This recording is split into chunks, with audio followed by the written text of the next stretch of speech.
Good evening, everybody, and welcome. Let me get settled in here. I got to get myself up on my stool. Hey, Andrew. How you doing, Pat? I'm here with my longtime great friend, Andy Attar. Got his autumn run hat on. And, well, before we get rolling, well, you guys are doing a great job over here. I was going to make sure you had a chance to throw some stuff in the chat box. And, well, let me, that's what I want to see. I want to see some shout outs like that, just like that. And that's awesome. We've got, okay. Oh, that's right. I got to make sure I record on Zoom. I did record on, okay. Thank you guys. Recording in progress. We couldn't do it without you guys. We need all your help.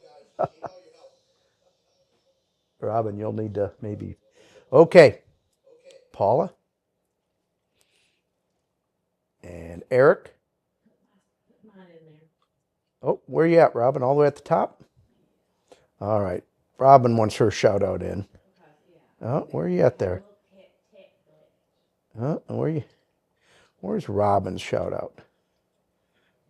We got Jim Martin. I'm down. Well, Dave, we got your great question we're going to get to. All right. Man, oh man, you guys are knocking it out of the park, and here we go. How about it, Andy? These guys they're veterans at this. I had a little cat glitch. I had a little gremlin. Okay. Robin said she had there you go. But I guess we got it rolling. We got Garrison, North Dakota, Put-in Bay. You know where Put-in Bay is, Andy? I don't. That's Lake Erie. That is walleye capital. Susan, you're out on Put-in Bay. That's out on an island. I don't know if you're on the ice or what. You got snowy Utah. Evening. Annette.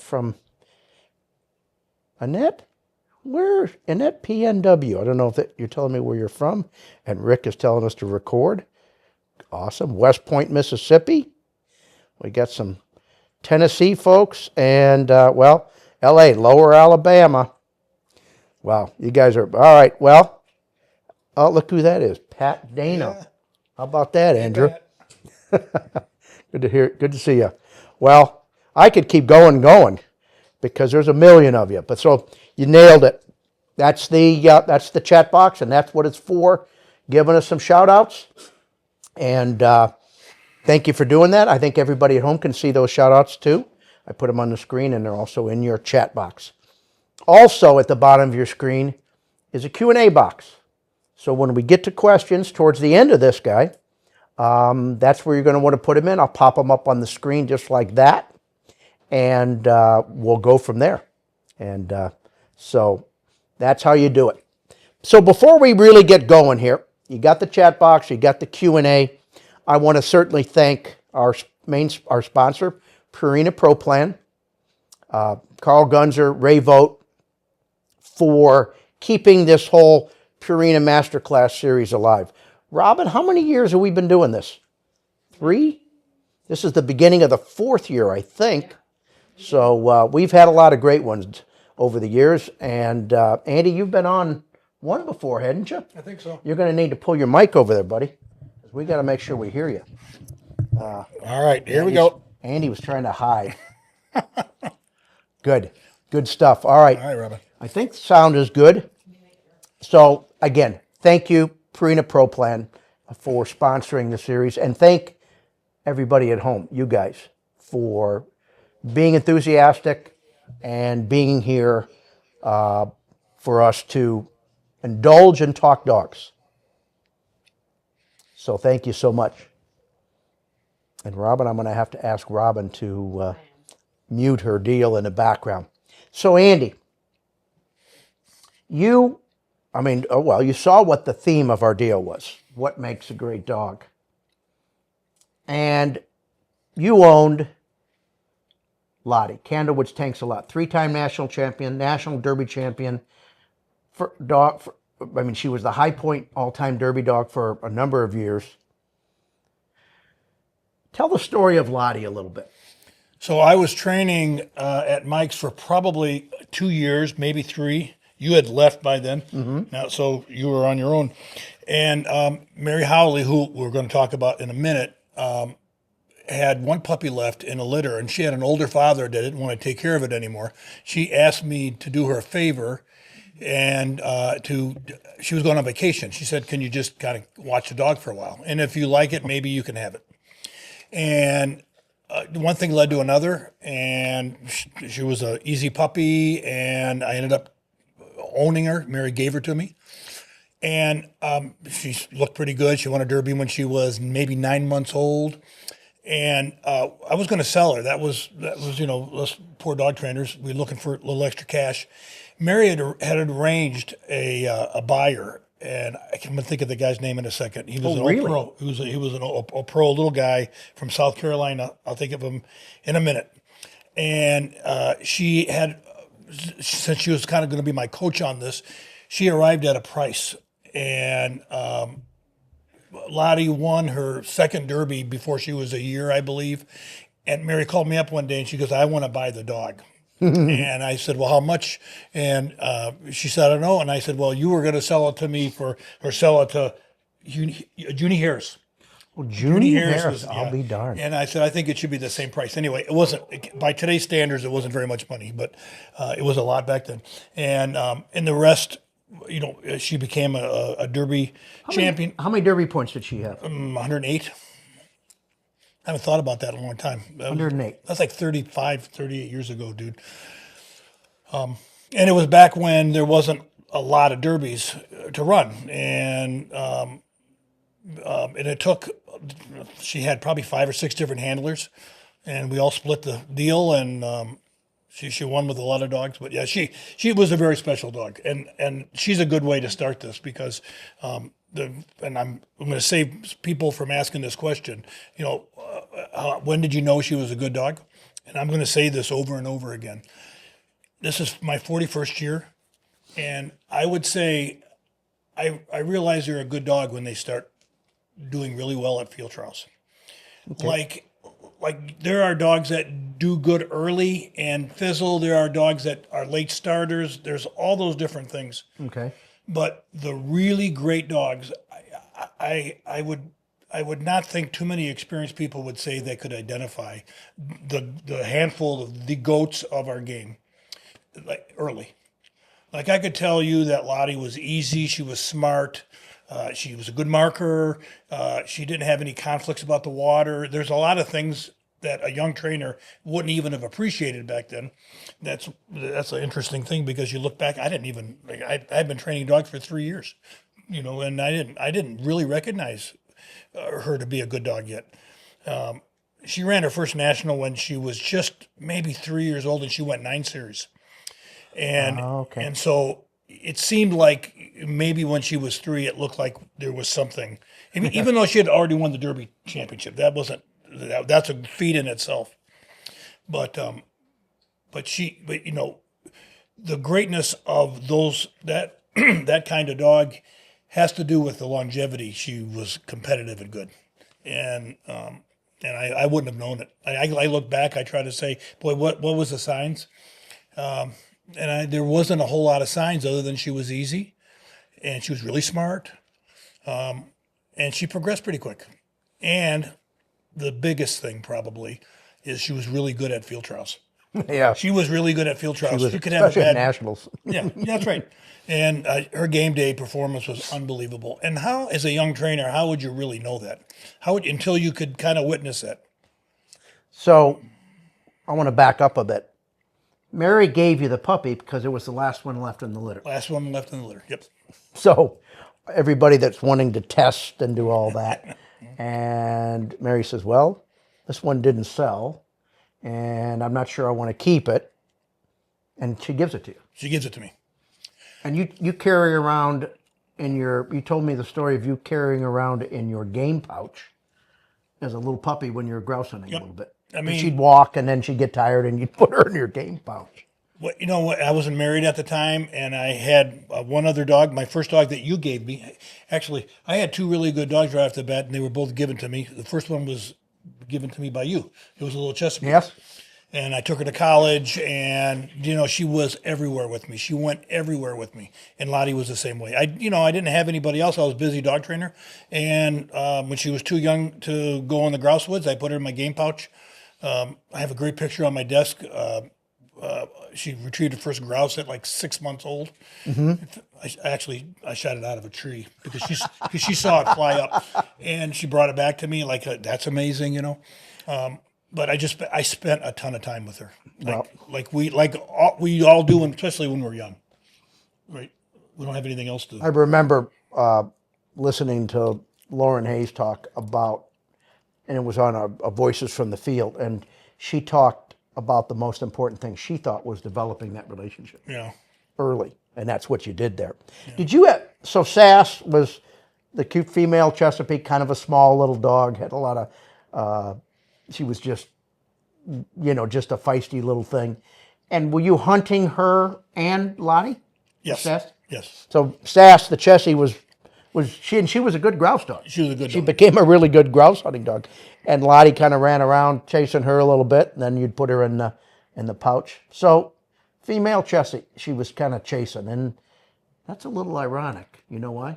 I want to ask you guys, who in the audience, this is trivia time, guys, who in the audience knows Lottie beat a previous dog that Derby point record looked like it would never be beatable? And I don't know, at least 30 years it had held. And Lottie beat a dog. Does anybody in the audience know who that dog was and what breed? If you do, throw it in the chat. I'm going to swing down because I got to see if anybody out there knows it. Yeah, Chris says, heck of a favor. All right, come on, guys. The clock is ticking. Well, you're going to tell everybody. I will. Jeannie says, Beauty Golden Retriever. It was not a golden, but it was not a Labrador. Not a Labrador. I will give you that. And my hint was that Lottie was chasing a female Chesapeake around. And it started then. Yeah. And she caught her eventually, didn't she? Yep. Anybody? Chris Maurer says Hawk. Nope. It is a Chesapeake, Mr. Mahoney. But what's the name? Her name was Meg's Patty O'Rourke. Meg's Patty O'Rourke was the Chesapeake female that Lottie broke the Derby point record for. It's like so many records in sports. It's hard to make sense out of them because you're right. Now we have 16 games in the NFL. And what did they have, 12, 10? So the rushing records for a player that plays 12 games isn't equivalent to a player that plays 16 games. You were saying that derbies, there weren't that many derbies. I'd like to know at some point, and Sue Reynolds would be the one, how many points per start did she have? Yeah, so she does have that information. I don't know that. I should know that. Maybe she's on here. And I trained another. Look at Todd. Todd's feeling good about it. Mr. Chessie, man, he says, now you're talking. Got my attention. Hey, Andy and I, we threw and trained a few Chessies. Meg's Patty O'Rourke. But I'd like to know how many starts she had. And, because then there were two dogs that surpassed Lottie.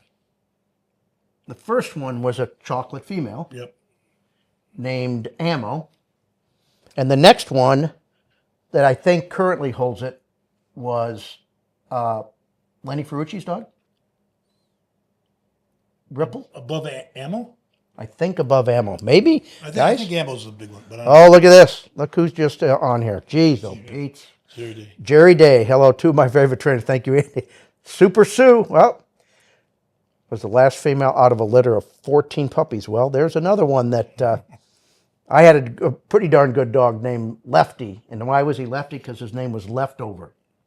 Because nobody wanted him. So, at the Hall of Fame, John Straka said, Paul has a great method of picking puppies. He says, well, how do you do it? He says, I close my eyes and I reach it and I grab one. Pretty funny. Hey, Jerry Day, great to hear. It just makes us all smile. Oakley had a good run. Yes. Anyways, fantastic. So before we move on to some of the stuff, you brought up Mary Howley. We just lost Mary. We just lost Mary. The last 10 years of her life, she was pretty much out of the field trial game. But for those that have been around for a while, she made such a significant impact to our game. And I was fortunate enough to be around Mary, and I trained her dogs for a long time. And I just was very grateful. Mary was not like technically a real good trainer. She didn't profess to be, but she knew what was inside a dog. Right. And I just finished my obit for her, which will be in field trial news. And it kind of chokes me up thinking about it. If it wasn't for Mary, I wonder if I would have wanted to look inside a dog as much as I do now. And trainers are so worried about progress, right? And you learn from somebody like Mary who had such an eye. She had an eye for horses. She could have had an eye for giraffes, as far as I knew. But she always kind of got me to think what was going on inside. And then she had an uncanny ability to match pedigrees. And she did a lot of repeats. And if she didn't like what she saw, a lot of times she would do like Lottie was sort of an experiment. Candlewood super tanker. Is that his first litter? It was his second litter. Second litter. And I believe Sue Reynolds, if she's listening, she would maybe correct me on that. But I believe that Lottie was Tank's second litter. And Mary saw something in the first litter.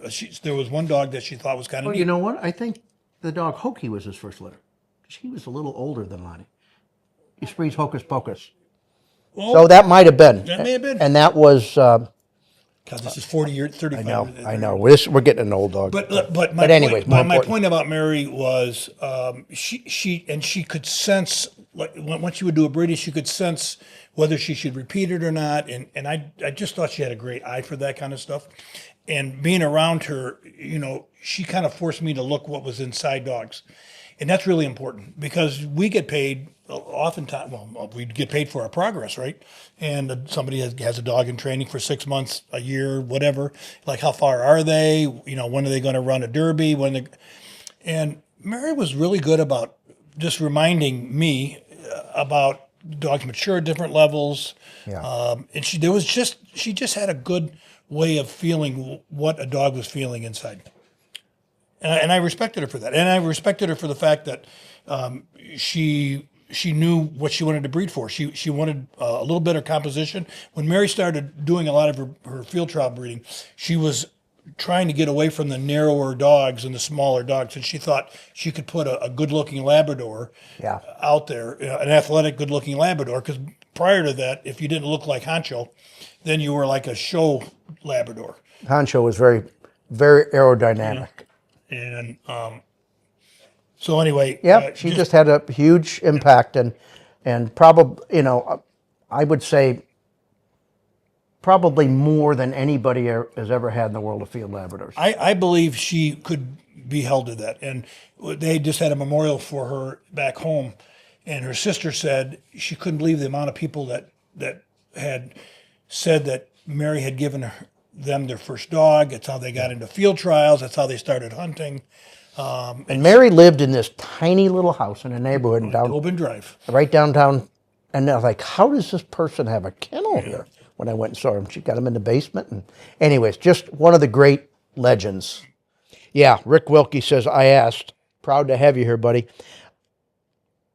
She was great at providing advice, yes. And she was honest beyond honest. If you didn't want to hear the truth, you didn't want to ask Mary. And nobody that went to a field trial admired watching a dog run well, and nobody would go to the effort she did to meet somebody she never knew and say, I just want to let you know that made my day watching your dog run. And it just meant meant a lot to people. And again, I was sad to see her go. She lived a full life, and I think the game owes a lot to her. Without a doubt. I mean, she was one of the first people I've met, and she encouraged me to pursue what I was doing. You know what? I smiled every time I saw her, from the first time I saw her to the last time I saw her. And boy, she had a sense of humor and a great laugh. So, Mary Howley, we love you. Rest in peace. You've left quite a legacy in the world of retrievers. You bet. All right. All right, Andrew, we're going to move on. You sent me a little bit of a list. Now, you said this is a list from a long time ago? Yeah, this probably was a list from the early 90s. And I asked you to just, and it was pertinent to our subject tonight. So I'm gonna move on. And so now we're talking about what makes a great dog. And that is really that's the theme of tonight's talk. And we've got some questions that have been sent in, and I'm sure we're going to get some along the way. So I'm going to go.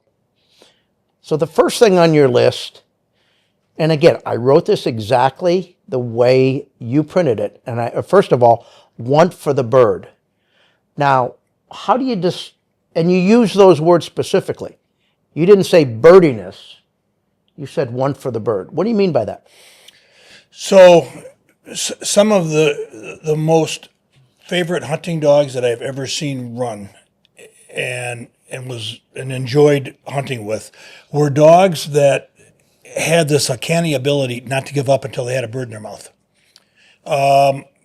They were dogs that didn't waste their time hunting in places they'd already hunted. Okay. So that's certainly the intelligence part of it. But it meant a lot to them. It meant more than almost anything. They were prey-driven to the nth degree, but not so prey-driven that they couldn't use their mind. Okay. And many times, those are the dogs that don't see a piece of cover in front of them, don't seem to be bothered by jumping in the water for a bird when they're young, continue going when they're a little bit uncomfortable. And I'm not talking about the crazy lunatic that you can't steady and everything. It is different, isn't it? It is. It's totally different. Right. It's absolutely different. And like when we started, those kind of dogs that were absolutely prey-driven and were like a little nuts, they could become a field champion pretty easy. In today's world, those dogs don't have a chance. This game today, it requires so much more. What do you mean they don't have a chance? I'm talking about these crazy lunatic dogs. Oh, okay. That are really hard to control. Okay. And but when we started, and you ran a few, a landblind was 125 yards, and but one of my favorite landblind dogs ever that was a really good one until he had to have a whistle or two was Roy McFall's Highwood Pick. Highwood Pipers, Pacers. No. No. Pick was the dog but Highwood was It was one of the Highwood dogs. And that dog can run straight like you couldn't believe. And he had about one whistle in him, maybe two. And then it was all over. Like that doesn't even come close today of getting even through a qualifying, right? Right. But getting back to the bird thing, the one thing we all want and we want to see in young dogs is they're willing to kind of put up with being uncomfortable en route to a bird. And I don't mean like they're in pain. I just mean they just seem like they want the bird more than anything else. But not always do you see that right away in a puppy, right? So there are a lot of puppies slowly develop that thing. But it's sure nice to see them when they're young. Leave the line and sort of the old Charlie Morgan thing. He wants to see his puppies act like they're an outfielder catching the ball in the outfield. They watch it, they catch it. That kind of focus. Where they can they get to the bird as quick as they can get there. Okay, anyway, that's what I meant. And you're not. So you say the first thing you say after want for the bird, Yep. is desire. Is it different? Yeah, no. I mean, again, I wrote that in 1990. Well, I mean, some dogs just have a desire to retrieve anything. Yeah, I mean, we put labels. We put different human labels on this, right? And so you could. What's the difference between a dog who runs really fast and it doesn't seem to really want to have the bird in his mouth, or the dog that can't be steadied, and there is a real subtle focus in good young dogs that they have this desire, this want for the bird, and they're just not insane looking. They make their movements efficient. Well, certainly courage. I mean, and when I think of courage, you started this out by talking about hunting dogs, because that's where we started. Mm-hmm. And we've always appreciated good hunting dogs. I mean, it's why we got into this. And the courage and perseverance factor of places where we hunted with stump ponds. Wild rice. Tough going, colder water, rough water, big water. I don't think there's really anything in a modern field trial that tests courage as much as some of those hunting scenarios. Especially, I'm not talking about hunting wood ducks in a pond behind your house, which we've all done and we love to do it, and your dog's there for convenience and finding a cripple. But some of these deals, hunting the Great Lakes or these big bodies of water, man, oh man, courage is huge. Yeah, these good hunting dogs, they say all the time, what do I got to do to get that bird? What do I have to do to get it? Instead of, maybe like I don't want it that bad, or, then you could say to where this argument can go is if a dog isn't that intelligent, but he still wants the bird, but he can't figure out how to fight the wind a little bit, or right. He can't, once he gets deviated some way by cover or something, he can't figure out where that bird is. That may mean that he doesn't want the bird any less. That may just mean, he's got an intellectual thing. Okay. And we hope that we can put those kind of dogs on a pattern that they can learn how to. That's why we teach them to run straighter, right? So what's the difference between focus and single-mindedness? Yeah, so single-mindedness, and let's say you have a puppy. I hear people say this all the time. My he's so focused that once he sees a white gun, he just stays on it. I can't get him to move. And that's a lot of focus. But at some point in time, there's a hay bale that's shining. It looks like a gun, and you have a 7-8-month-old dog, and there's another gun in the field, and he's being single-minded towards a hay bale instead of the gun. Again, probably where intelligence is going to play this big role. Single-mindedness without intelligence, without a dog wanting to receive some information, is not going to do us a lot of good, right? In the long run, because they need to stay focused on multiple things. Not, when they're puppies, they just do a single. That's fine. When they're really young, you throw a white bumper in the water. That could prove a single-minded dog. But at some point, as we're developing dogs and they're marking, they can't just be single-minded in one direction. Okay. They have to receive information and have to understand with good training, like there are other things to look at that where there's going to be another bird, for example. I'm reflecting on some, and we're going to talk about some of the best dogs and what their qualities were and what made them really good dogs. But when I think of Cappy, Candlewood's Captain Kidd, 200 all-age points. We both trained him, actually. Yeah. I never thought I don't know. I said he was a simple-minded dog. I didn't say he was not intelligent, but he was uncomplicated, and there were no hidden agendas with Cappy. Right. He wanted to retrieve. He'd like to cheat at times. It was in some ways, he was simple to train because you didn't have to think like what's motivating his behavior. The first thing that comes to mind is what motivated his behavior. And I didn't train him when he was older, but I'll bet you in training he could fall for a few things. Everything. He was as gullible as the day is long. And then you'd make a correction, and you don't want me to do that? I'll try something else. And the other dog that I think of, and a more current dog, is Weezer. Oh yeah, Bob Johnson's Weezer, and he was a great dog. You'd think he finished 10 nationals. I think he's 90 to 100 national series he ran. And on Thursday before a field trial, he'd go back to a flyer, he would cheat the water, he would do something really fundamental, he'd make a correction, and by golly, it just like stuck for the weekend. And I remember Cappy as being simple too. And I also, we're going to talk about some great dogs tonight, and I'm going to say I never knew Cappy was going to be that. If you'd have said to me, Cappy's going to have 200 all age points, I would say you're crazy. He looked like a kind of a normal, okay dog. He had a lot of energy, and he didn't hold a grudge. He didn't like when he got in trouble. He didn't wear it on his sleeve the next day, as Weezer was the same way.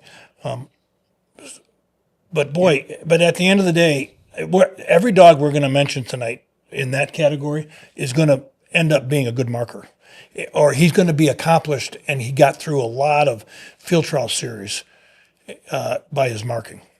And you can talk about that all night, what makes a good marker.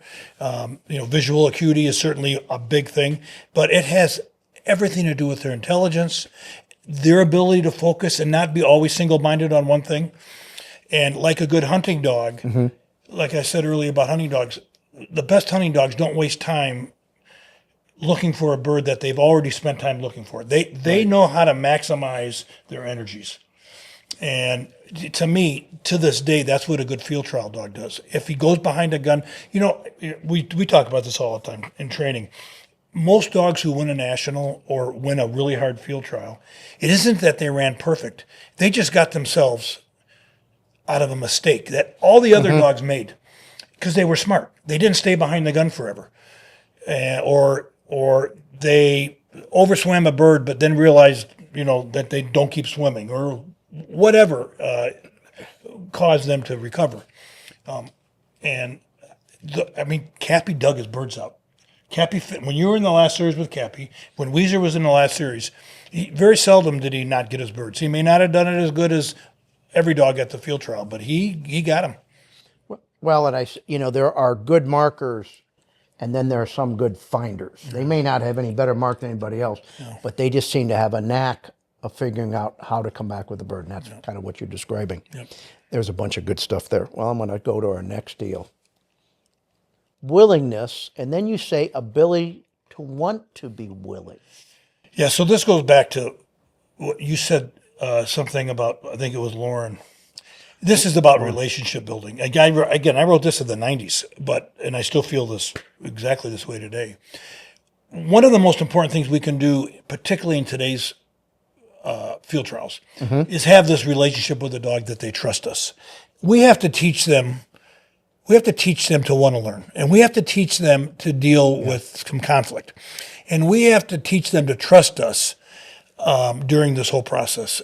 And some very good marking dogs, some very good focus dogs, don't get past this subject because they don't have good conflict resolution. They're anxious, and we don't, as a set of trainers, we don't look inside them and try to figure out how can we get them to want to be willing. And it's hard to think about that when you're going through basics, for example, and you're doing fundamental stuff. There's a lot of things that we make them do by rote. They get repeated and repeated and repeated, and then eventually they may learn. But along the way, the biggest thing they learn is what? They learn how to kind of take care of a problem that's in front of them. And not overreact and not be overly anxious and trust that they can develop an instinct. And some dogs just are so anxious that they don't get to this spot right here where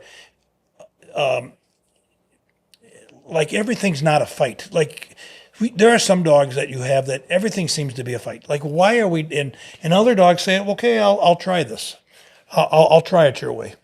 And for the dogs that don't, very few dogs actually say that, but for the dogs that kind of fight this early, it isn't, how do I say this? We want to focus on making him do the task we're trying to make him do, but equally important is how they arrive at that decision, right? So it can become a building block on their next problem. I mean, that's a really important thing, and it's really difficult because a lot of these guys are knuckleheads when they're in yard work, and they seem like they should get it quicker, and they don't all the time. So, I mean, I think every smart trainer has to pay attention to this, what we're talking about. So I'm going to move on, but when I'm looking at this and you talked about that, one dog comes to mind and was a dog named Axel, 2 marks 4-wheel drive. I mean, you knew he had desire. He was an okay-ish marker, but he became a very successful field trial marker and probably got through more first series later in his life than dogs that had maybe more talent. But one day, somewhere around 7-ish, he decided it was fun to be good. He discovered the joy of compliance. And I don't know if it's something I did, if it was a maturity thing, but, and he titled before then, but it was always like you against him. I often reflect upon that. He got corrected so much less. And maybe if I was more intuitive and looked inside better sooner, I might have been able to develop that sooner. But there's a dog that at one point in his life, he learned that it was fun to be good. Yeah, I always not make fun of you, but the joy of compliance. I don't know where you got that from, and it's fun to be good. Like I say that when I'm frustrated when a dog finally does something. I think that there is a spot in a 7 or 8-year-old dog's life who was wired like that, that their body starts telling them, if you still want to do this, like if there's enough in it still, it's just a little easier not to fight you. And that's a little anthropomorphic, but boy, as you were talking, I have a couple, 3 dogs in my mind that were the same way. And all of a sudden they just didn't fight you so much. And it's our goal, right? I mean, at some point in time, when these dogs get 5, 6 years old, you'd like to not have these fundamental concepts like, are you still fighting me getting in the water? Are you still going back to a flyer? Are you still not selecting if that's needed or whatever? And you'd like to think your training is going to support, as a dog gets older, decisions for them that are going to get them the birds better are going to come easier. Because that's what it's all about. In the long run, that's what it's all about. We're trying, what can we do to put those dogs in the best position to find their birds, right? And so when you get into fights about getting in the water or getting in the water at an angle, re-entering, all those water things, they're contrary to finding the bird. And the dog initially says, well, dude, what are you talking? I'm going. This is going to be one of my questions. A dog says, I'm going to the bird. What are you doing stopping me? Yeah, why are you interrupting me? Yeah, why are you interrupting me? I knew exactly what that bird was. You go from that to, if you could have a conversation, you're like, dude, the reason why I'm doing this is because it's going to really help you find the bird in the long run. If you're not diverted every 20 yards because you want to get there faster. Like, we all feel the best way to have a dog complete a mark is they sort of go straighter and they're not thrown off by cover and water and all that stuff. It puts them in the zone better. Is this like when your mom would say, this is going to be good for you? This is going to be good for you. But with some of these dogs, it's really hard as you intervene to not have them have a lot of conflict about it. One other dog that comes to mind that I was around for, trained a little bit, watched a lot of it, was Hawk. Scott Leonescu's Hawk. Now, there was a dramatic transformation.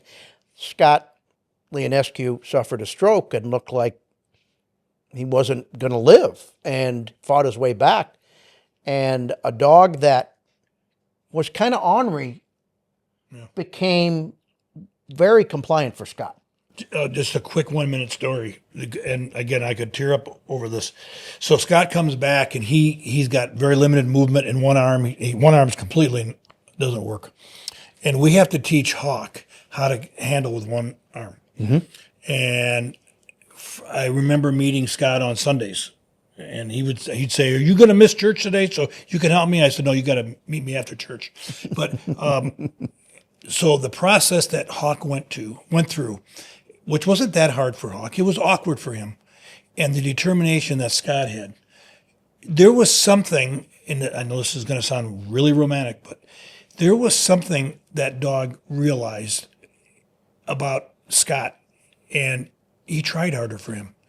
It was absolutely amazing. That dog wouldn't have got off a point when he was 2.5 years old, an easy point. That was one of his big things, right? He was a kind of didn't want to get back in the water kind of dog. And he ran some sensational field trials after Scott was sick. Won 8 series international Yep. with a guy that could barely say his name. And it was just heartwarming to see that dog try really hard. And Scott and Hawk didn't have that great of a relationship. It wasn't like it was that way all along. This was something that developed after Scott's sickness. So, Yeah, it does. If that doesn't make you tingle, nothing, there's something wrong with you. Okay, well, there's intelligence. We talked about that a little bit. How do you even define that? yeah. Some dogs, sometimes you almost define intelligence by dogs that have figured out how to beat the system. So there's Maybe not necessarily do good things, figure out how to get around the rules. So there's multiple things you have to talk about with intelligence. There's self-serving intelligence, for example, like when you see a puppy get all the early training, like treat training, and you see how smart they can be because they're really food motivated. That seems like it should be a smart dog. But what kind of intelligence does it take to figure out, yeah, I want the bird, but I got to have all these rules? Like how? It's a different kind of intelligence, and Right. it's not as primal and self-serving, right? It's a more sophisticated. Pat Nolan would call it, delayed gratification kind of intelligence, right? Or indirect path to reward. Or indirect path to reward. And now that seems that's another level of intelligence. Right. You can develop that in a dog. That's a good thing. And again, I think I've trained some dogs that I don't think are innately super intelligent. Again, we're going back a few years, and a lot of these people probably have never heard about these dogs. But Candlewood Super Tanker was probably one of the smart. When I was at Mike's, him and Lottie were probably the two smartest dogs. Right. So define an example of what I mean. In the middle of like a 5th series national test where there's a really tough middle bird and there's like a 20% success rate. Tank does exactly the same thing every other dog does, but recovers really quickly. Not because the wind saved him, because he hunted behind a gun and said the bird wasn't there. He would overrun a bird and get the long gun.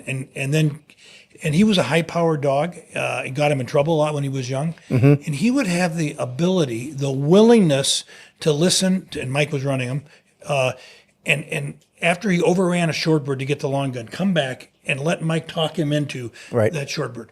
And it wasn't because he lied. It was just because this dog was super, super smart.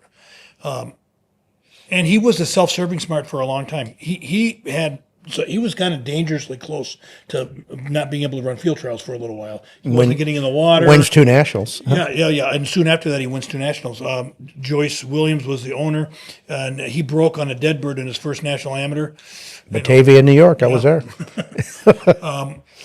And it was like a real bad time for him, But he was just really bright. And when you're young, like I was, to be able to watch and be a part of a dog that smart, that really forms a person. And I always thought, like, if I started in a different area of the country or something, and I wasn't lucky enough to see a Lottie, or the Big River Bonamie was there at the time. Yep.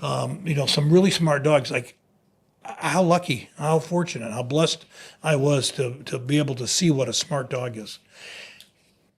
I don't know if you were there that day, but I'm just reflecting a little bit about turning points in my career, And I had just come back from Rex's, and, I learned a lot of things, a lot of really important skills about basics and handling and all that stuff.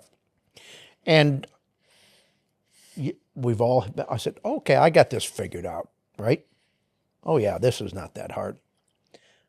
Then I went to work for Mike that that winter. Now, I thought, all right, when dog does A, you do B. This is how it works, right? It's that simple. Cause and effect. Cause and effect. So I remember Mike threw a temper tantrum at me one time, and he threw his clipboard on the ground, and he said a couple of words that would be bleeped out. But what he said is, we've got to make these dogs be willing to, they've got to be able to think. And I thought, what in the hell? They can't be afraid to think. And I think certainly the dogs you've described there, Tank, it would have been easy to try to make him more robotic in an effort to control him and make him afraid to think.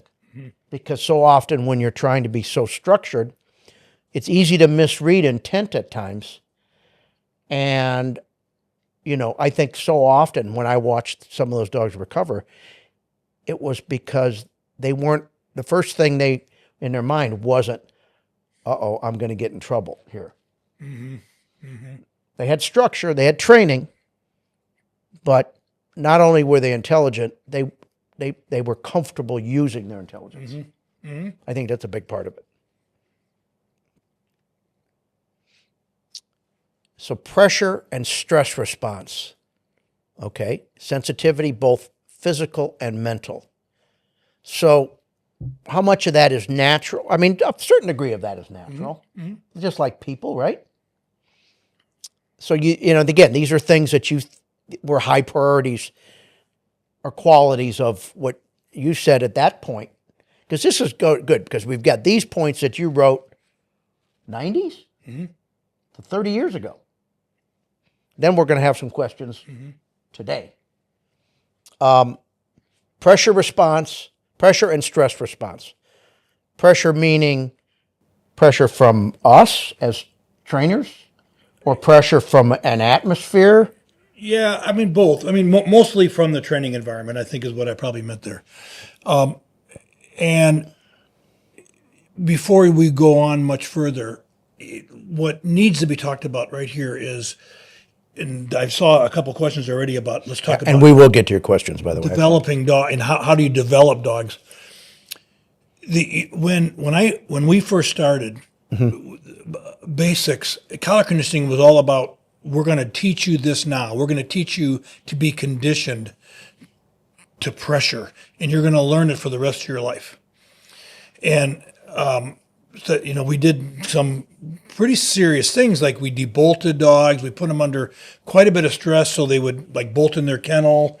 And I'm not saying some of that isn't still used, and some of it can still be positive, but if we're not aware that dogs' maturity levels develop differently, and you could evaluate a dog who has a poor pressure response, a poor response to correction, or having to repeat something when they're 8 months old, and you were only of the mind that you're going to fix this now for the rest of the dog's life. Yeah. It's really dangerous. And if there's one thing I've learned out of all these years, and I've sure made some mistakes when I was young, that dogs mature at different levels. And their responses to stress and pressure also change. And we're trying to shape them. On one hand, if you see a dog who gets a little too stressed for your comfort level and you make things too easy, you're not teaching that dog how to find any conflict resolution at any point of stress at all. In the old days, there was this message of, if you make a mistake because you're stressed and nervous, I'm going to have you repeat it 100 times under a lot of pressure. And there was the old adage, and I don't know if you want to bring this up or not, but things learned under pressure were the most lasting. The ones most deeply seated. Yeah, and I would say, I never did like that saying. I would say the anxieties learned from oftentimes anxieties brought on by intense pressure are also deeply seated. Mm-hmm. Yeah, and those are maybe skeletons. Yes. Okay. So we can teach.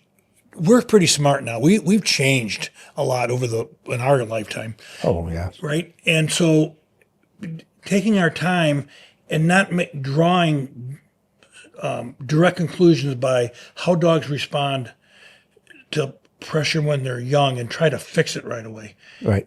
but not go the other way either. We were talking the other day about when a dog gets all stressed about doing cold blinds. Well, if you just use white buckets to solve your problem, you're only going to make it twice as hard the next time you have a cold blind, right? And but it's a process. Collar conditioning is a lifelong process. Dogs learn things in context. They learn how to receive pressure in context.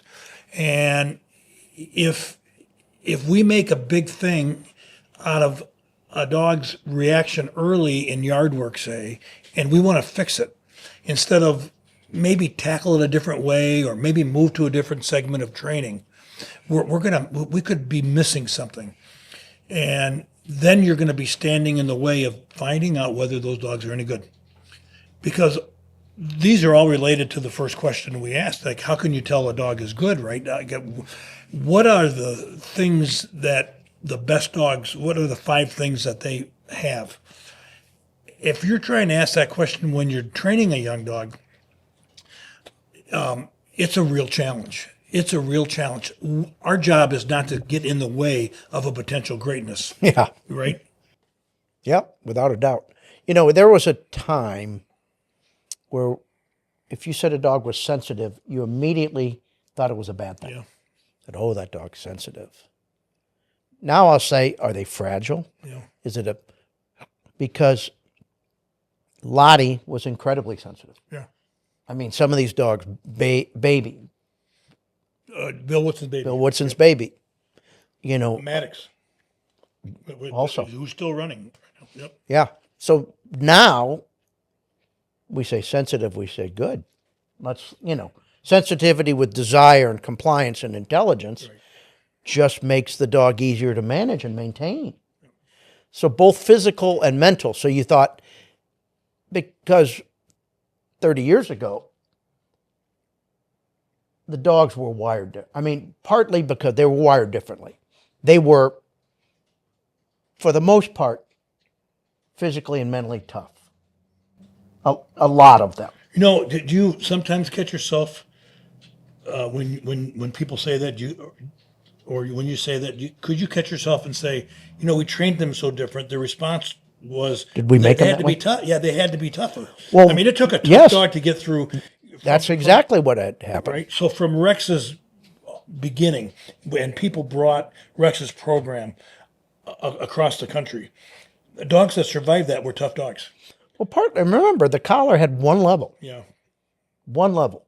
And it was hot. Yep. So some of those sensitive dogs did, and then we thought, well, they're just not good dogs. And we probably missed a bunch of them. Yep. And but what happened is that we found a better way to train those, and they became successful. So when they became successful, they got bred. And there's one thing in dogs, their generations are short. You can change the dynamics, physical, mental, in a pretty short period of time. And that's what happened. And I believe, without a doubt in my mind, for the better. Mm-hmm. There's some things that we've got to make today's retrievers, we need to tweak and make better. But the sensitivity thing is a real plus.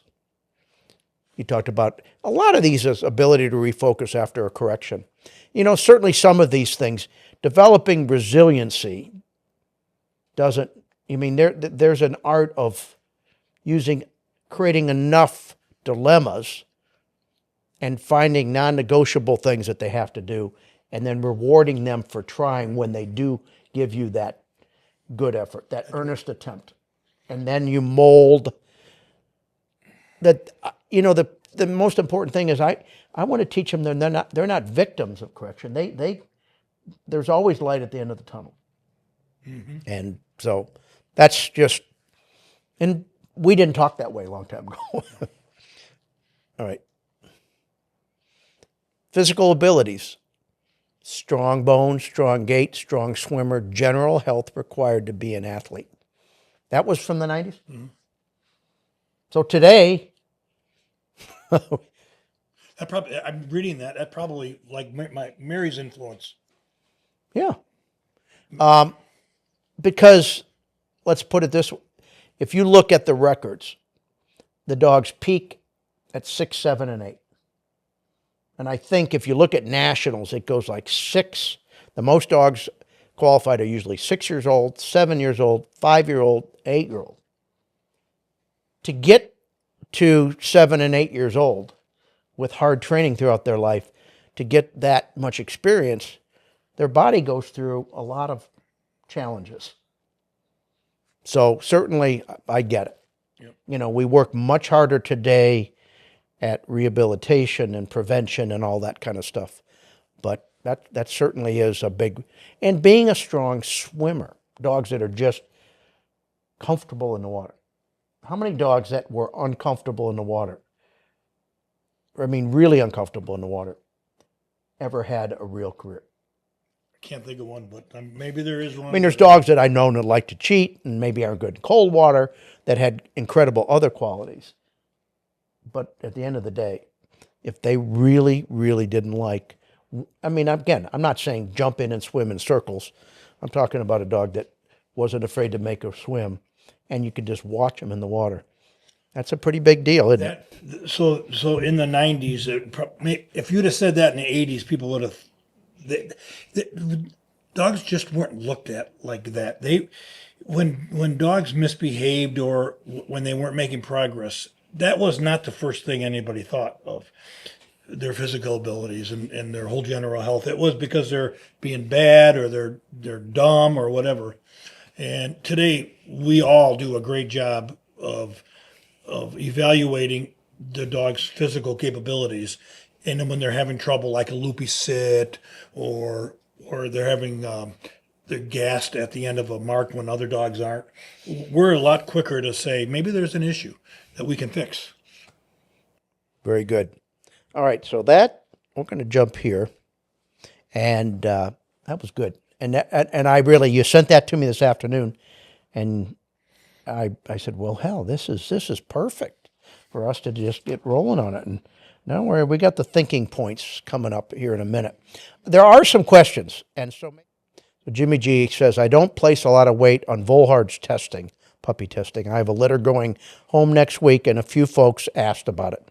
I test the pups, but when I pick, I rely on the breeder's insight.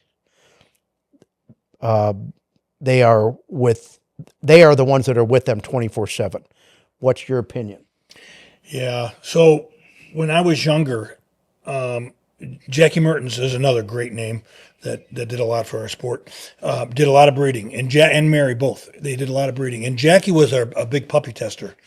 And I don't know how puppy testing has changed now compared to back then, but there were 2 or 3 litters that she had tested that the findings were just very incomplete and not they weren't right for our game, for what we did.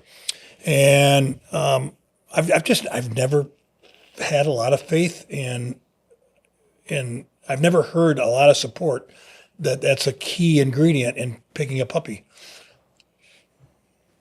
I don't know a bunch about it, but I mean, I guess you look at just general healthiness. well, yeah, And one that activity and what did not Charlie Morgan, James Lamb, I think maybe it was James Lamprey. He said it's like handing a baby a baseball, and if he throws it, he's going to be a great pitcher. Yeah. So I mean, and is it to that degree? I think most of your research goes in picking the breeding to begin with. Yeah. But again, there's dozens of some of the great dogs were the last one chosen, and good, smart people had options to choose that dog and didn't for some reason. And it just, you're looking at it on a given day, but you're looking at, probably 2 to 3 weeks of their life. It's just, When I used to do a lot of lecturing on puppy training, I would say one of our first things is puppies had a life with a litter. And one of our biggest jobs is to now introduce them to the life they have with us. It's just so different. And I guess I shouldn't really comment about puppy testing because I don't really know much. And again, there's another puppy question. Can you give some guidance to picking the right pup from a litter, if that is even possible at this stage of life? And I think we did pretty much say that. Pick the right breeding. And Look for one that just, go with your gut instinct. and You know, and a if you see responsible- something you like about and a it. responsible breeder that make sure the puppies are raised in a healthy environment and that kind of thing. All right, take one question here. And Chris asks, will you please talk about what you do to start a puppy on the path to success when you acquire them? So that's an all night question. There is no question. I think most of us all believe that having a puppy raised in the house with a lot of activity, in a routine of a lot of exercise, and learning how to be a responsible house dog is one of the most important things. Soon after that, we have a lot of decisions regarding, how soon you put them in the water, how soon do you expose them to birds. Like, those are important. But if you don't have that foundation of the first 4 to 6 weeks in the house, and I love Connie Cleveland has a bunch of videos out on puppy training, Yep. and I just love her stuff. And I've over the years done a lot of it. I think the more after the foundation set, the more interesting thing to talk about is how soon do you start putting some stresses of teaching them proper training things. And most people that I listen to don't put a ton of stress on puppies under 5 months old. Most of it's like very positive, motivated training techniques. A lot of tree training, a lot of place board training. Physically, we just got a young dog in a month ago. He might be like 7 or 8 months old now. And he's having a little trouble swimming. So there'd be a rule of thumb that you would want to say, if a dog has a hard time swimming, the last thing you should do is be introducing water retrieves. That could be a big mistake. What can you do with that dog? You're just slow with him. You have him around other dogs, near water. Eventually, you'll swim him behind a boat. Get him comfortable in the water. Is there a physical problem? Probably not. Most dogs. Some dogs go through a little bit of a beginning struggle on how to deal with water. I shouldn't say most dogs do. Some dogs do, but I don't like the idea. This one dog in particular, I don't like the idea that he's going to get challenged in retrieving. And somebody will say, "Well, put some weight on his collar, or put him in a harness, put him in a floaty." It's not the right time to me. We want things to be as natural as possible in the water, and how you just don't want to cause any extra stress. I guess I'm trying to think what birds. I mean, I know people that won't introduce a bird to a puppy till he's 7 or 8 months old, till after he's force fetched and learns how to hold a bird right. And I know people that say you need to almost imprint them when they're young so they really know what the smell of a bird is. I've had dogs come from both walks of life, and I've had good dogs come out of both of them. So, I certainly introduce birds to puppies as early, if they're not interested, I don't care. And most of us that have been around for a while, we all have examples of a dog the first 3 or 4 months of their life, 6 months of their life, weren't even interested in birds. And all of a sudden, the light clicked on. So I'm really thinking about this. And you talked more about training and early training. And somebody put in the chat about Charlie Morgan just wanted them to be wild Indians. And when I was around Judy Aycock, who started a lot of great dogs, her puppies were loose all the time when you were running the big dogs on setups. Kenny and Marcy do the same thing. We did the same thing. I wanted those dogs I wanted the outdoors and the world that they were going to spend their life in to be their playground. They were comfortable. They were exposed to things. And I think it's about early relationships. You talked about taking Lottie everywhere. I know I've asked Jim Van Eagle this. He said, when we start dogs, they go to the baseball game with us, with the kids. They go everywhere with them. I think that's probably the most important thing. I agree. They need to be the one and only.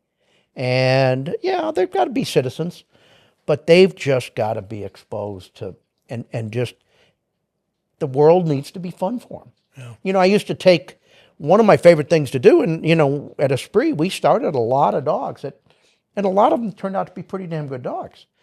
My favorite thing to do with them was, like, on a weekend, I'd go out and I'd go to one of the ponds, I'd go fishing, and I'd try to catch a little bluegills or panfish, and I'd flip them in the shallows or flip them on the bank.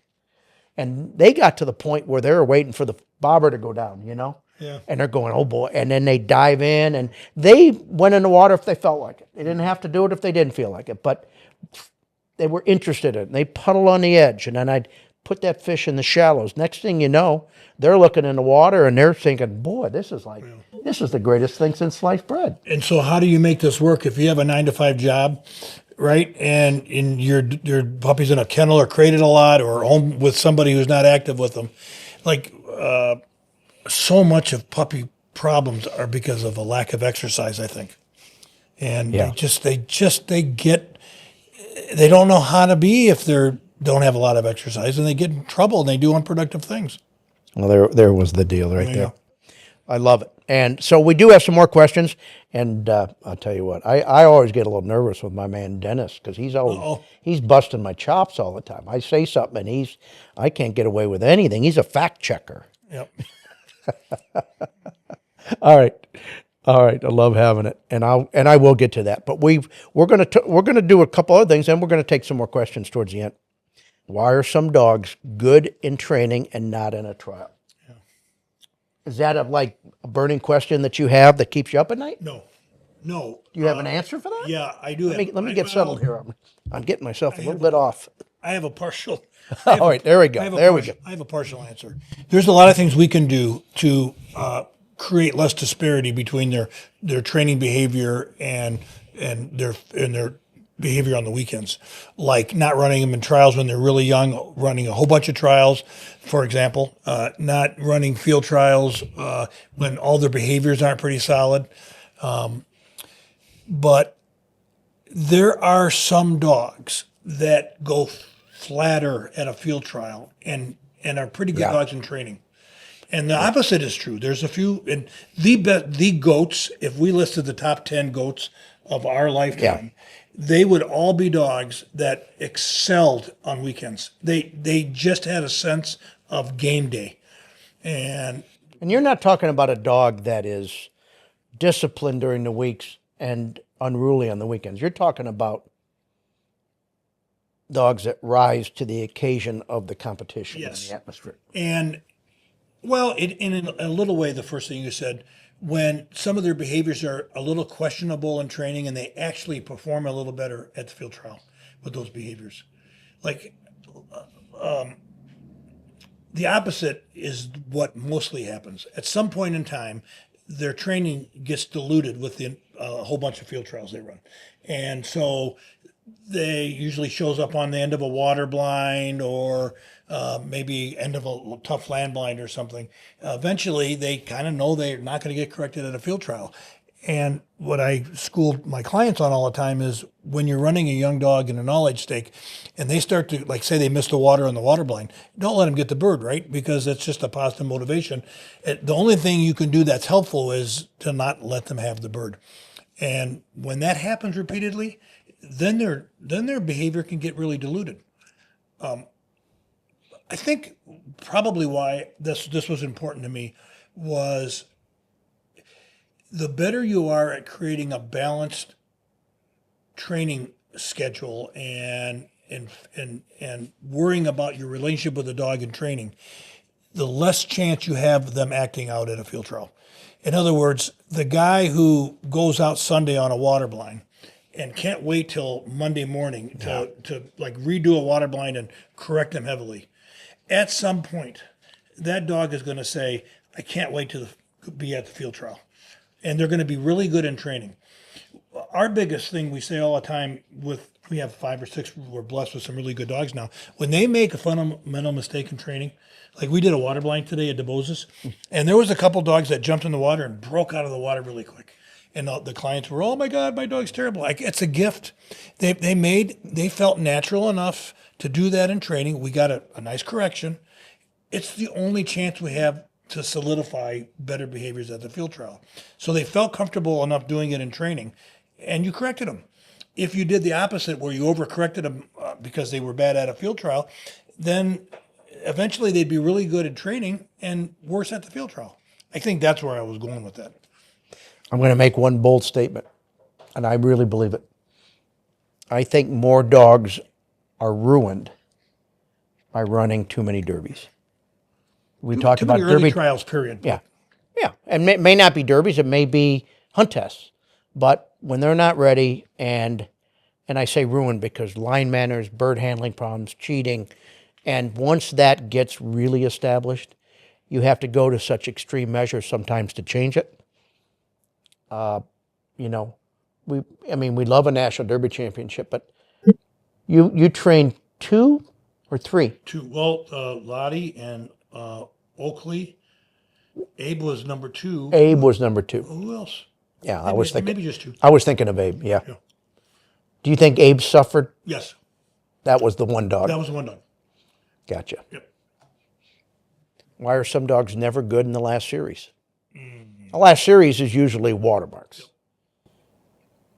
And with all the advancements that we've made in training, all the distance increases, all the control, all the difficulties these 2 and 3-year-old dogs can make look pretty easy now,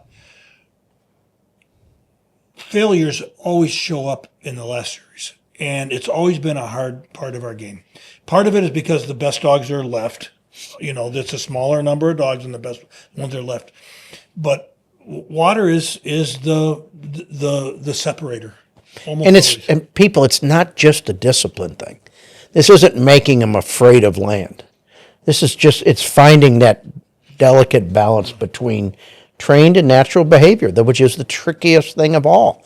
But you're right. I mean, I can think of a lot of dogs that continually let you down on the last series.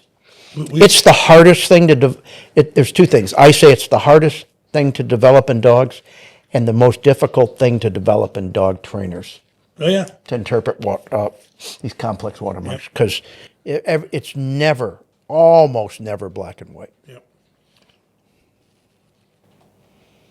Why are some dogs seemingly so good early in their careers and do not stay strong? You've said something about that earlier. Yeah, so this has always been a concern of mine because over the many years, the average age of a dog qualified for a national is around 6, and sometimes even 6.5. And so just by that, one would think the best years of a dog should be between 5 and 8-ish. You know, hopefully longer. We're creating healthier dogs now than ever before because we're taking better care of them. But what would cause a dog to do well, be successful early in all age training, all age at a field trial, and then just fizzle out? It could be they were trained too hard. We had expectations. Usually this kind of dog starts being a really good dog, and then our expectations follow this dog's development. And then they become 3-ish years old, and say they're titled already. Say it's one of those really special dogs. But what it took to get there took a toll on the dogs that we couldn't see. Yeah. And, you know, what I say to people that are aggressive trainers is your most important thing to decide is when you're going to die on the hill. And you know, people that are really aggressive trainers die on the hill every day. Yeah, you say, if you correct them for everything they did wrong, you'd correct them nonstop. I mean, you see at your workshops, and I used to do a lot of them too. The guy says, and this happens at every one of your workshops, like 2 dogs out of 10. I can't believe he did that. He's really good at this all the time. You know, he just ran this field trial. He did this. He just did this. He just did that. But, I mean, dogs are dogs, and when they change environments, they can be different. But our goal is to solidify these proper behaviors and to teach and help support these dogs finding their birds on their marks, right? If we push that because it seems like they're extra talented, I think you can end up with a dog kind of fizzling out. And it's a shame. It's a real shame. We used to say when we were younger, there wasn't that many bitches that were running because the training was so hard. And you could see maybe that with some of the bitches. Today, I don't know what the statistics are, but bitches do very well. And so it's all very sensitive dogs do very well these days. And I would think we probably as a group are better at having dogs continue a career if they're a good dog to continue it. I mean, you and I can both say that probably at least 50% or more of the best dogs we ever trained were bitches. Bitches. Yeah, females. Yeah. So Al McGuire would say this. Remember Al McGuire? I do. He'd say, you got to dance with who brought you to the ball. Yeah. And what I thought when you were talking, so you train that dog and you do everything to get him to that point. All of a sudden now he's successful, and now you treat him different. Yeah. In other words, keep doing what got him there instead of like on Monday after he wins a field trial, now he's an open dog. So when you first started training at Nationals? You wanted to try to find everything they couldn't do. Yeah, that's right. And then somebody like Hugh or some of the older guys would say, dude, you don't have to make them perfect at everything this week, or why are you training so different? Like you'd say, boy, he never gets in trouble on water blinds. All of a sudden, by Wednesday, he hasn't done a water blind right. Anyway. Many times. Why do some dogs seem to never really accept work? And then you put in parentheses, being responsible on demanding tests at a trial.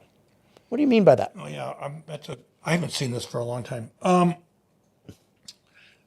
Two things. Number one, I talk a lot about dogs that work hard that don't think they're working hard. It's not hard work for them to work hard. Right. And then other dogs that work hard because they're sort of made to work hard. And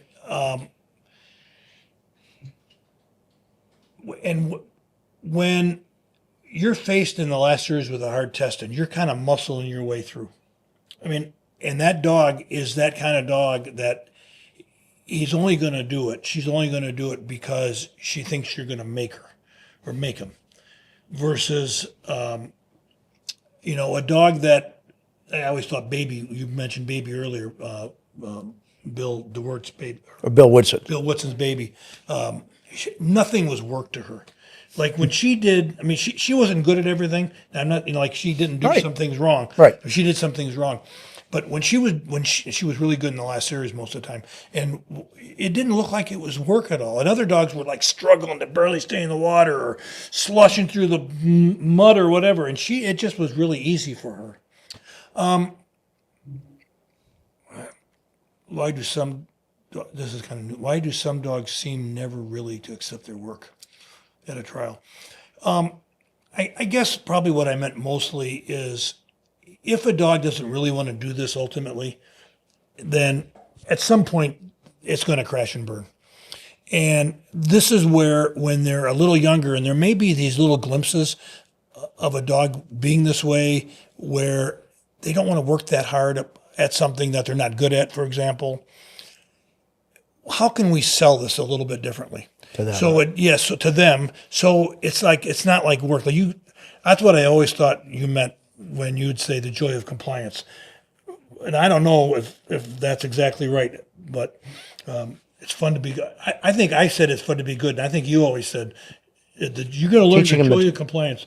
Or, is that what you said? Yeah, teach it. I mean, and it wasn't like I'm going to, what do they say? The beatings will continue till morale improves. Yeah. It's not that theory. Yeah. It's finding a way, an avenue, and when I say pushing the right buttons, I'm not talking about collar buttons. Right. Finding things that motivated them, finding creative ways to do that, thinking outside the box. And, John Straka had that when he talked, Mercy. He talked about Mercy, and he talked about that she looked like a horrible young dog. She didn't want to do obedience. She didn't. And he said they had to use treats. And he thought, why are we wasting our time here? Well, she turned out to be, and again, I don't remember Mercy a ton, but John talked about her being an incredibly good waterblind dog.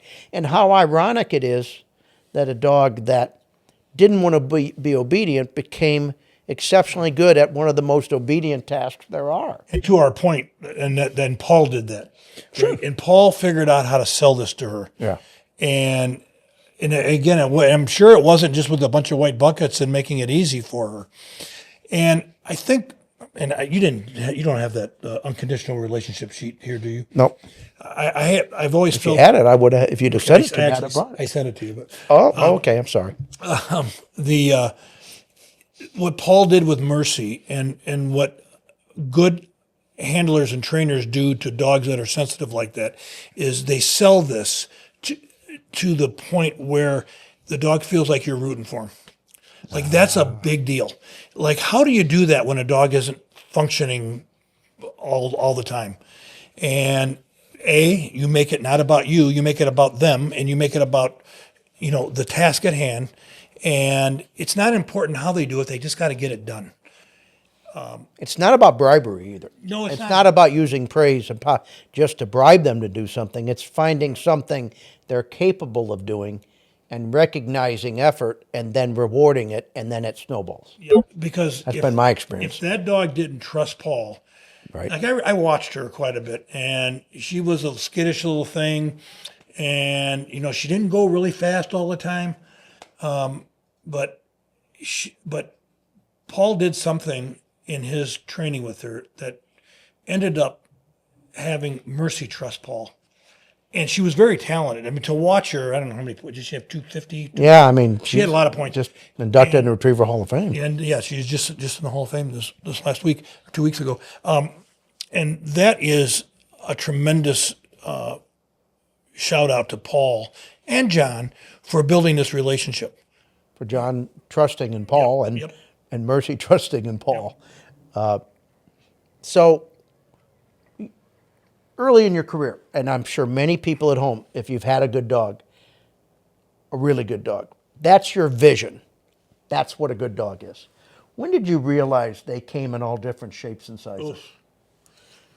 Chick was the one that told me, like, this dog had every reason not to be a good dog and just didn't look like the other field champions I'd had when she was young, and she turned out to be one of the most courageous, best dogs I ever stood next to, and she was so different. And that was like, aha. That's when I started to say, keep looking deeper, keep thinking, try to look for good qualities to capitalize on. Yeah. Boy, I can't think of a dog off the top of my head, but anytime you hear somebody talk and reflect on their career in the dog world, it should be interesting to know how, where the people they were around to get started, that started them off. And I spent 10 years with Mike. And I think that was a natural thing for Mike. And so, as I started with Mike, we both started with Mike, and eventually you went on your own, and I stayed with Mike for 8 more years. Mike, he didn't know a lot about basics. That wasn't his No, big you're right. thing, right? But he would come over and watch every once in a while, and he would just ask a question like, you think that dog is just dumb? Or do you think he just doesn't want to do it? And as a young trainer, I wasn't even thinking about what the dog was thinking. Like, I just okay, I just got to do this 20 more times, 30 more times, 40, whatever. And so I would say one of the gifts that I got from being around Mike was he did ask those, and they're hard questions. They're really hard questions. And then being exposed to really sensitive dogs, so I would do a dog in basics and hand the dog over to Mike, and I'd say, boy, this one, I don't think it's really that good. I think it doesn't have any courage or whatever. And Mike would turn that dog around in a short period of time. My basics would hold up, and this dog would start running for Mike, So for me, I think I was lucky enough to see some sensitive dogs that didn't wear everything on their sleeves, and there was a depth to them that you needed to look for. probably. How about JJ's Jesse? Well, those are great examples at Chesapeake. I mean, would you have ever in a million years, when she was at her worst, ever think this dog would title, let alone get in the Hall of Fame? So Pat and I are training in the same basics crew, and Mitch Patterson and Linda Patterson bring us this dog. They had met Mike Lardy at a field trial, and they brought this Chesapeake into training. This is a Chesapeake that took baths with her owner twice a week. It was pampered to a high heaven. And this dog did not function in the kennel. She didn't function with anybody else other than Mitch and Linda. Bury a bird on the way back. I mean, it was like, She bolted. She did everything. And I remember you and I were training her one day, and Mike came over and he says, "What's going on here?" And she's bolting or she's doing this. And Mike said, "You guys don't know what a good marker she was." And I'm like, "She's just not a good marker. it's She like, can't come even on, find Mike. anything." And Mike said, "I watched her in 2 derbies or something, and she did the best job." And I probably was stubborn. We were stubborn enough back then not to believe it. And 2 years later, she still was kind of a mess. We were training 3 days before a field trial at Ohio Valley. She had never run an open, and their owners had entered her in an open. And we were so embarrassed to run her. Mike and I, we flipped a coin to see who was going to run her. And Mike lost. He He ran lost. And so he ran her, and she won the Ohio Valley field trial. the Open. The Open, and it turned out to be the beginning of a really illustrious career for her. And so, how can you not learn from something like that? Yeah. And being around Chesapeake's a little bit, they're that way. There's a lot more underneath than that's on top with Chesapeake's. Why are some dogs so great at trials and not in training? Well, Yeah, there's not too many of those. yeah, but some of them, like, all right, some dogs just, They relax. I mean, it's more. like Allen Iverson, practice. Yeah. Practice. They just get bored with the day in and day out stuff, and there's a few. It's something to notice, just like we were talking before, but it's something to notice and compare things at a field trial versus things in training. And don't you think as the dogs get older, our best school is what they do at a field trial, right?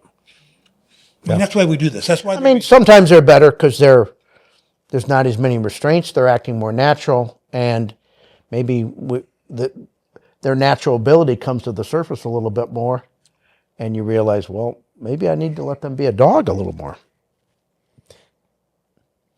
What are the attributes of the best dogs you've trained? Well, we certainly ran through a lot of that earlier, and they're endless, but again, we talked courage, perseverance, a lot of that stuff, certainly the case. All right, so let's grab a couple of these questions. We have gone an hour and a half, which is not hard to do, but so let's grab this here. Gene says, how do you retrain collar-wise dogs, or is it impossible? My dog will do force to the pilot and sit fast and quick on every whistle. Put them on a cold blind without wearing an e-collar, and they will slip every whistle, but do it at 100 miles an hour. Now, Janine, I don't know if you're talking about at a field trial or in training if you didn't have a collar. What I will tell you, I think it's been my experience that I found out that more than collar-wise, dogs become situational-wise. So they're used to I'm saying the situation of a training atmosphere where they train all the time, what your routine is. I've had a number of dogs that I thought, boy, you go to a field trial and they behave, and I would go to like a pre-national or go somewhere very different and have a collar on them, and the atmosphere was different. And whether they had a collar or not, even after multiple corrections, they acted like they did in the field trial. And I remember Mike talking about, what was Jack Unbehind's dog? Truckee? Truckee. Truckee Traveler. And I've seen a number of those scenarios. So I hesitate to use to say a dog is collar-wise. You could certainly make them that way, but I think they're more situational-wise. So just let's hit one more thing on this question, then we'll go. How would you make, if your goal was to make a dog collar-wise, how would you do it? You would overuse the collar, and it's the guy that goes Monday morning and does the water blind and he's so mad about what happened Saturday the dog looks sideways and he gets corrected. Yep. So you just, right. As soon as that dog realizes the only reason it has to listen is because there's something on its neck, you're done. You're toast. Yes, absolutely. You know, the first thing we did, Chris Hoyer trained with us today, and God, it was fun. And we did a pretty wide open triple that dogs had some trouble with. But I said, this is a classic Monday morning triple for us. And I say Monday morning, the day after a field trial. Something that I guess somewhat relaxes them. It's not secondary selection. It's not long retired. It's just 3 marks. To put a dog back in a comfortable, natural state. Instead of, because we did most of our harder training on Tuesdays and Wednesdays. You know, if you're running on Friday, you did your pretrial deal. On Monday, you were so tempted to want to look for trouble, but you didn't. That's been my experience. All right. I like Dennis's question. Well, we all have seen dogs that meet your criteria for greatness and display it, but then they don't, and then they don't, and then they do. Just not consistent. Talk about those dogs and solutions to improve their consistency. You know, there's a lot of things you could say about that. And sometimes when, this is from Dennis, and Dennis is he trains 5 days a week, and he's Nobody puts more thought into this. Nobody puts more thought into it. So a lot of times, if you have a dog that's performing inconsistently and has moments of brilliance, your training buddy will bring up something that how you theme your training. Like, you always do this, or you always set up this.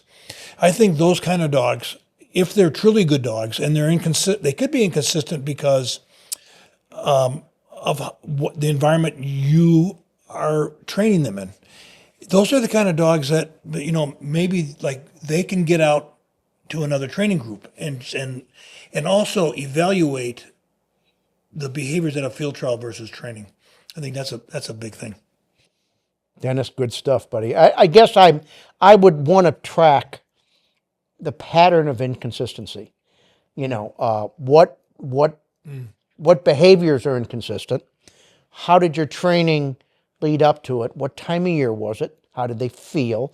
I try to trace it a little bit and draw some conclusions, and then pay attention to what was the pattern when they ran their best. So I think that I would work hard to try. That's one huge reason you take notes. That's right. And I'm sure he does. One other comment about that.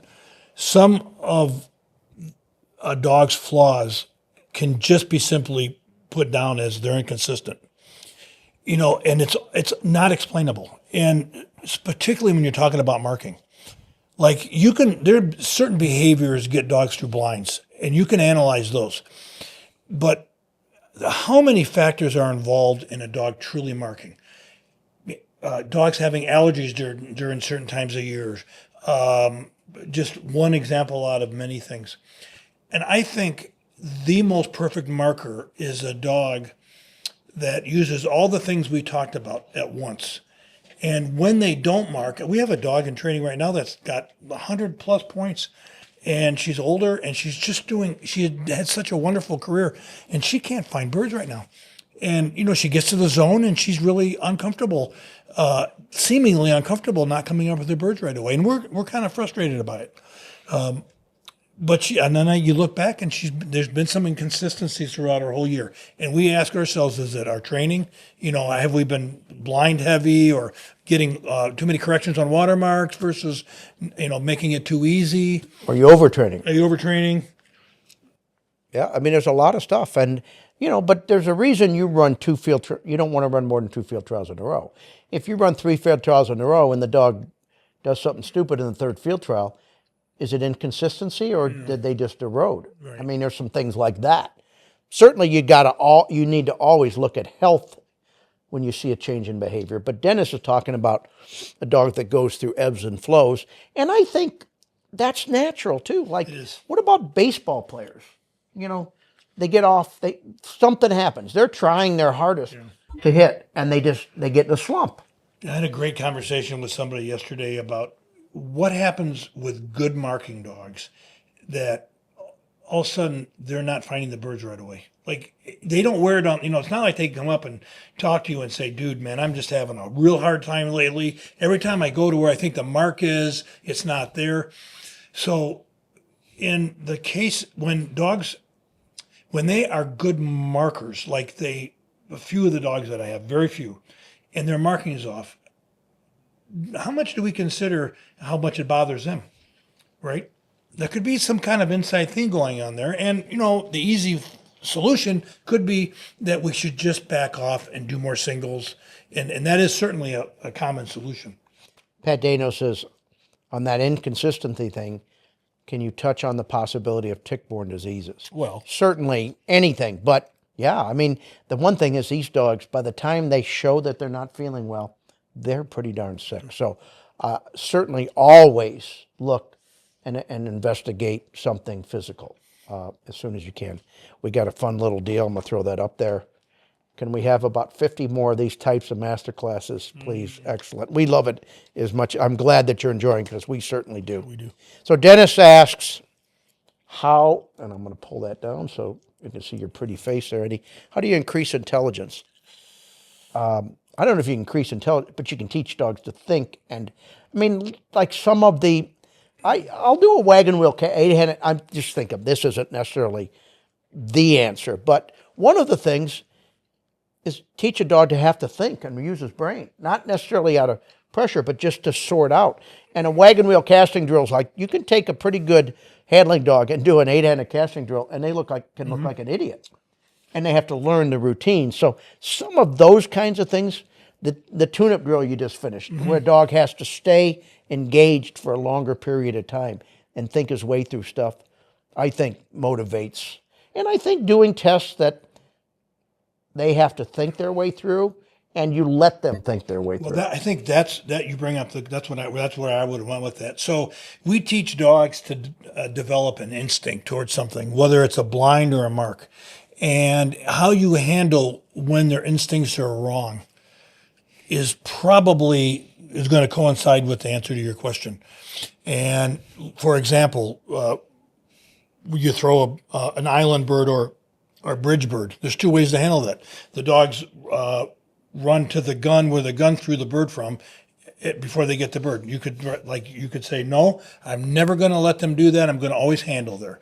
Or you could say, I'm going to sit down and I'm going to have them figure that out for themselves. Now, neither case in extreme is the right way to handle that. But there are so many times in training where dogs are in gray areas, and we can make good decisions based on knowing the dog and develop their intelligence by making those kind of decisions correctly for the dog. In other words, don't leave them out. Don't let them hang to dry if they're in big trouble. Help the dogs acknowledge to develop good instincts. And when they have a good instinct, you're not going to get in their way. Yeah. I mean, again, a lot of times you think some of the great dogs, did I make them or did I just not ruin them? They were going to make themselves. Mm-hmm. This came in as a comment. Is there a difference between the breeds of when they peak? Black, yellow, lab, field, golden boykin. That's an individual thing. I mean, but certainly some of these other breeds,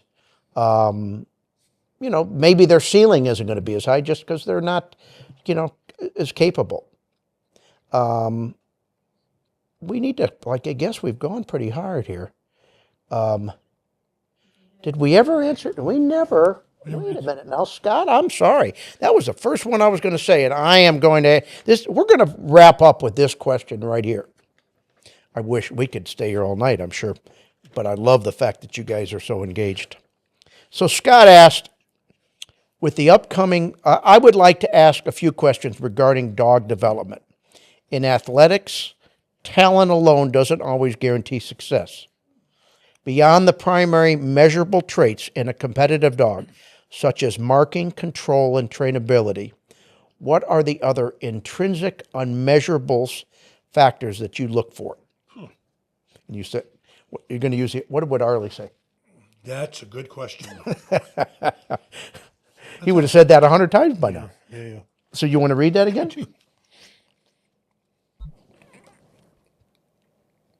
Beyond the primary measurable traits in a competitive dog, such as marking, control, and trainability, what are the other intrinsic, unmeasurable factors you look for?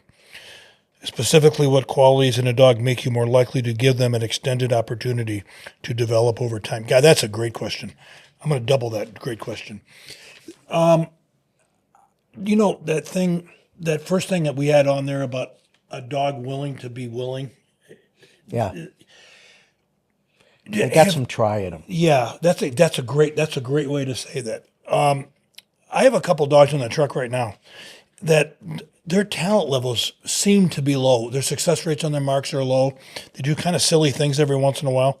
They try so hard. It just and I have a supportive owner, and I don't know if these dogs. There's a couple of them. I don't know if they're going to work out or not.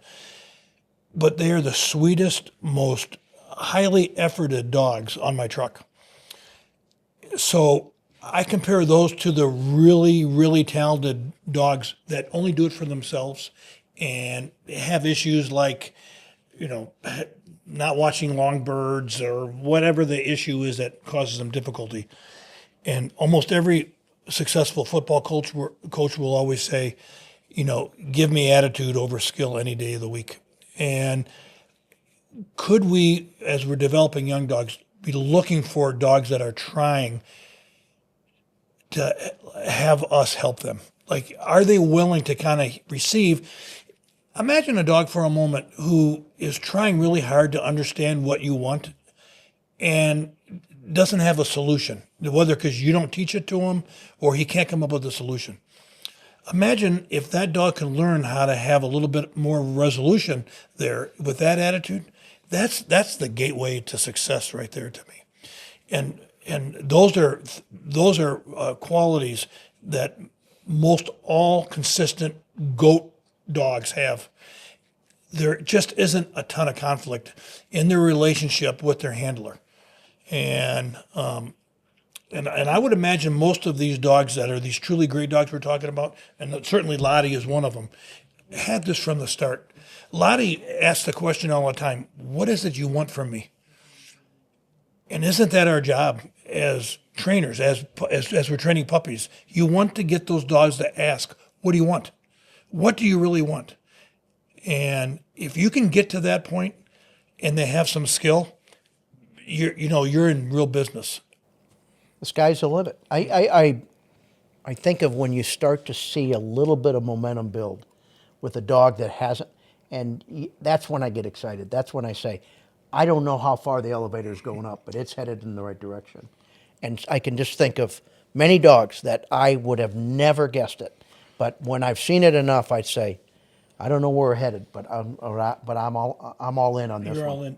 When I this is an expensive sport, and a lot of my clients will say I'll have a dog for 6 months, and not mentioning any names, but one of our more infamous clients he would always say, "Well, okay, is this dog going to be a good marker? You gave up that you could tell.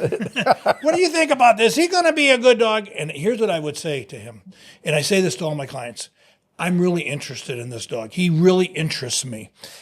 And being around as long as I have, I'm not going to be interested in somebody that is not going to be interesting successfully in the long run. So, yeah, everybody, out of the last 100 dogs I got, there probably was 2 or 3 that came in really good marking puppies. Like out of 100.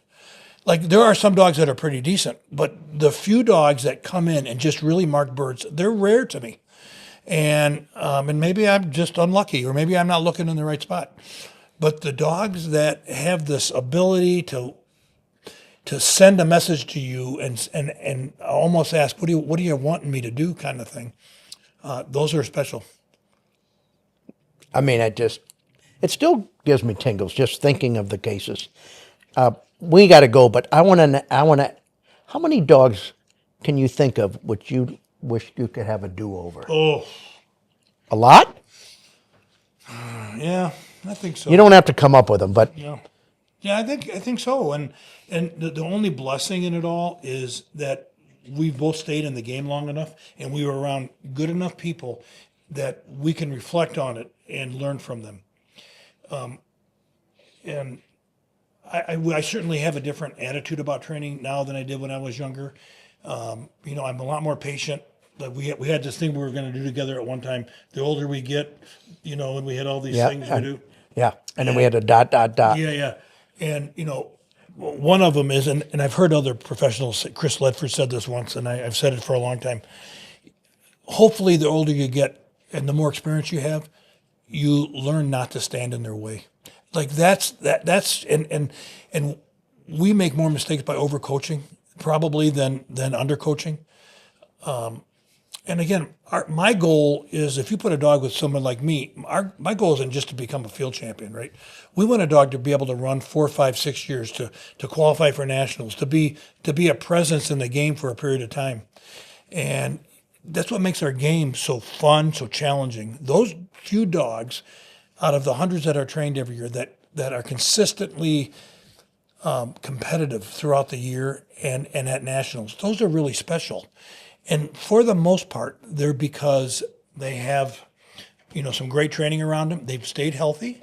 They're pretty intelligent, and they've had some good handling. I mean, the success in field trials, I always say, it simply involves three things: the dog you pick, the training you provide, and the decision you make as a handler every weekend.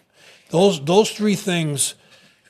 You know, and you can't, if you pick the bad dog and you're really good at training and handling, it's not going to do you any good, right? So we could talk about that last question for an hour. Well, that was I intended to get to it first, but what a great one to finish on. And buddy, I'll tell you what, to be able to do this, I mean, we've been best friends, he said, since I was this tall, right? Yeah, yeah. And how fun is it to sit here? I mean, how many nights have we had conversations like this that we didn't get to share with people? We're in high school, all our buddies are talking about girls and drinking, and we are literally talking about pow bitches and super honcho and super things and Super powder and super powder. super chief. And so everybody, thank you very much for being here. We're going to say goodnight because we've almost had you 2 hours. Yeah, yeah. We said it was going to be an hour. Thanks for listening. All right. Bye-bye for now.